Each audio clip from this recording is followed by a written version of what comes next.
दुनिया की सांसें पूरी तरह से रुक गई थीं। सबको लग रहा था कि आज रात मिडिल ईस्ट में एक ऐसा धमाका होगा जो पूरी दुनिया को तबाह कर देगा। एक ऐसा धमाका जो शायद वर्ल्ड वॉर 3 की शुरुआत कर दे। अमेरिका के राष्ट्रपति डोनाल्ड ट्रंप ने एक बहुत ही अजीब, खतरनाक और अनरियलिस्टिक धमकी दी थी। व्हाइट हाउस से खुलेआम कह दिया गया था कि अगर ईरान ने अमेरिका की बात नहीं मानी तो उसे पूरी तरह से मिटा दिया जाएगा, दुनिया के नक्शे से गायब कर दिया जाएगा।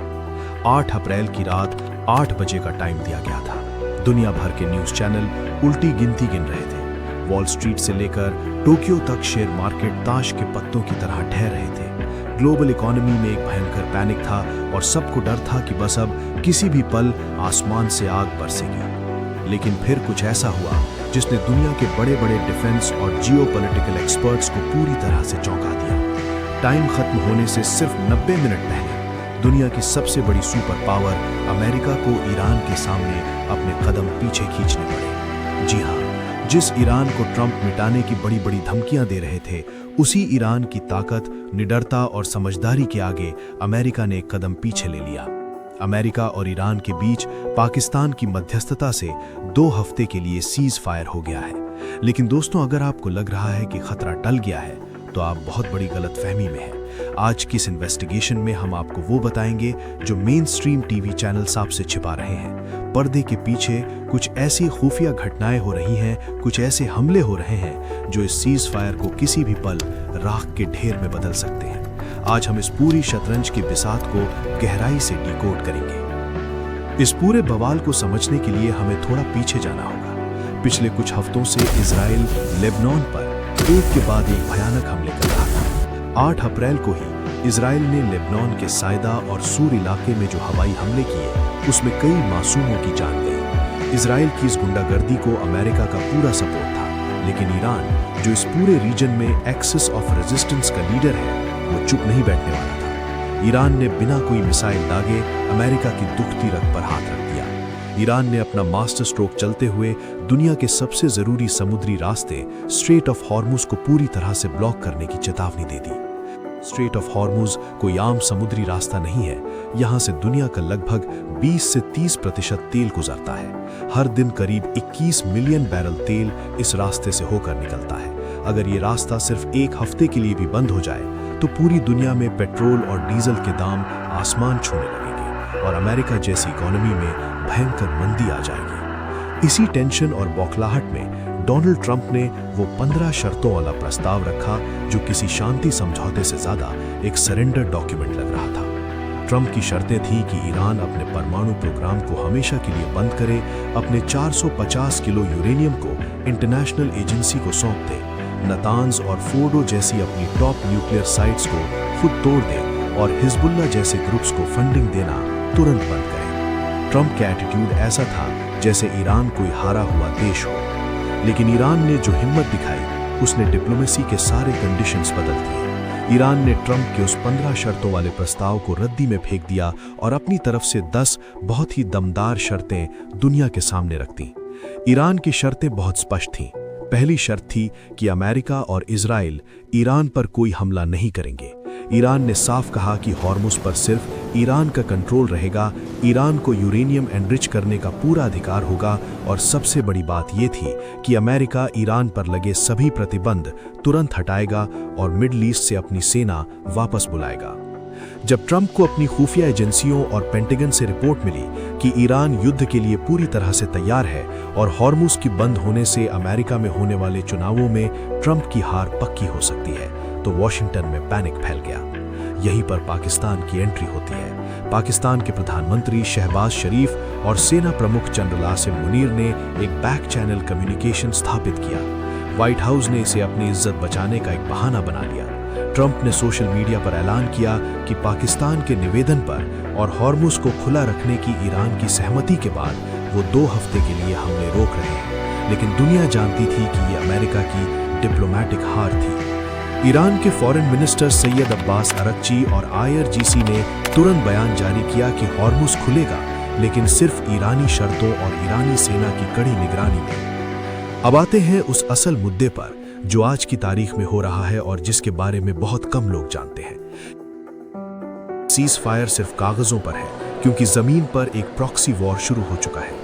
पिछले दिनों में कुछ ऐसा हुआ है जिसने इस 2 हफ्ते के सीज फायर को टूटने की कगार पर ला खड़ा किया है। पहली बड़ी घटना सीरिया और इराक के बॉर्डर पर हुई है। सीज फायर के ऐलान के कुछ घंटों बाद सीरिया इराक बॉर्डर पर मौजूद अल बुकामल क्रॉसिंग पर एक अनजान ड्रोन ने एक बड़े हथियारों के काफिले को तबाह कर दिया। रिपोर्ट्स के मुताबिक ये काफिला ईरान से लेबनान में हिजबुल्लाह के लिए एडवांस मिसाइलें ले जा रहा था। इजराइल ने आधिकारिक तौर पर इस हमले की जिम्मेदारी नहीं ली है, लेकिन मोसाद और आईडीएफ का इस इलाके में ऐसा करने का पुराना इतिहास रहा है। ईरान ने इस घटना को बहुत गंभीरता से लिया है। ईरान के एक टॉप कमांडर ने बिना नाम लिए साफ कर दिया है कि अगर सीज फायर की आड़ में उनके सहयोगियों या सप्लाई लाइंस पर कायराना हमले हुए तो वो इसे सीधा अमेरिका और इजराइल का हमला माना। ईरान ने यह भी स्पष्ट कर दिया है कि उनकी मिसाइलें अभी वापस नहीं गई हैं। इजराइल इस सीज फायर से बिल्कुल खुश नहीं है और वो किसी तरह ईरान को उकसाने की कोशिश कर रहा है। दूसरी और सबसे खतरनाक घटना 9 अप्रैल की रात को घटी थी। पर्शियन गल्फ में एक अमेरिकी नेवी का ग्लोबल हॉक, जो एक बहुत ही एडवांस तोही ड्रोन है, वो अचानक से ईरान के एयर स्पेस के बेहद करीब आ गया। ईरान के खोरदाद 15 एयर डिफेंस सिस्टम ने इस ड्रोन को लॉक कर लिया था। ग्राउंड कंट्रोल से मिसाइल फायर होने में सिर्फ 10 से 15 सेकंड का फासला बचा था।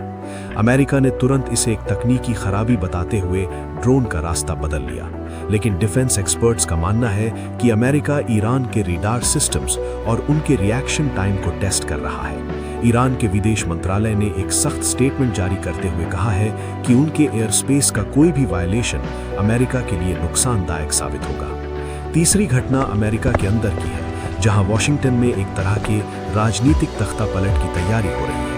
अमेरिका के अंदर ही इस सीज फायर को लेकर घमासान मचा हुआ है। ट्रंप ने भले ही युद्ध टाल दिया हो, लेकिन अमेरिकी सेनेट में हार्डलाइनर्स और पेंटागन के कुछ बड़े अधिकारी इसे अमेरिका का सरेंडर मान रहे हैं। अंदर एक नया और बेहद सख्त सैंक्शंस का कानून तैयार किया जा रहा है। अगर अमेरिकी की संसद इस सीज फायर के बीच में ईरान पर नए सैंक्शंस लगा देती है तो ये ईरान की उन 10 शर्तों का सीधा वायलेशन होगा जिस पर यह सीज फायर टिका है। ईरान ने पहले ही साफ कर दिया है कि अगर कोई भी नया इकोनॉमिक सैंक्शन लगा तो समझौते का कोई मतलब नहीं रह जाएगा। यानी ट्रंप की अपनी ही सरकार और सिस्टम इस शांति समझौते की जड़ें काट रहा है। जियोपॉलिटिक्स में जो दिखता है वो अक्सर सच नहीं होता।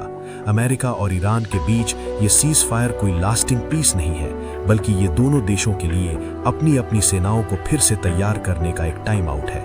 इजराइल लेबनान में और सीरिया बॉर्डर पर लगातार भड़काऊ कदम उठा रहा है। अमेरिका ड्रोन भेजकर ईरान के सब्र का इम्तिहान ले रहा है और ईरान ने अपनी इस्लामिक रेवोल्यूशनरी गार्ड कॉर्प्स को हाई अलर्ट से हटाया नहीं है। हॉर्मुज का रास्ता भले ही खुल गया हो, लेकिन वहां ईरानी गन बोट्स 24 घंटे पेट्रोलिंग कर रहे हैं। एक छोटी सी चिंगारी, एक छोटी सी गलती या एक मिसकैलकुलेशन इस 2 हफ्ते के सीज फायर को कुछ ही घंटों में हमेशा के लिए खत्म कर सकती है। ईरान ने दुनिया को यह साबित कर दिया है कि अगर आपके पास स्ट्रेटेजिक एडवांटेज है और आपके इरादे मजबूत हैं, तो बड़ी से बड़ी सुपर पावर भी आपको झुका नहीं सकती। ईरान की कूटनीतिक विजय तो हुई है, लेकिन असली परीक्षा अब शुरू हुई है। अब देखना यह है कि क्या ट्रंप अपने देश के हार्डलाइनर्स को शांत रख पाएंगे, क्या इजराइल अपनी आक्रामकता रोकेगा, और सबसे बड़ा सवाल यह है कि क्या ईरान इस शतरंज के खेल में अपने अगले दांव के लिए तैयार है। आपको क्या लगता है कि क्या ये सीज फायर सच में टिक पाएगा या उससे पहले ही कोई बड़ा युद्ध भड़क जाएगा?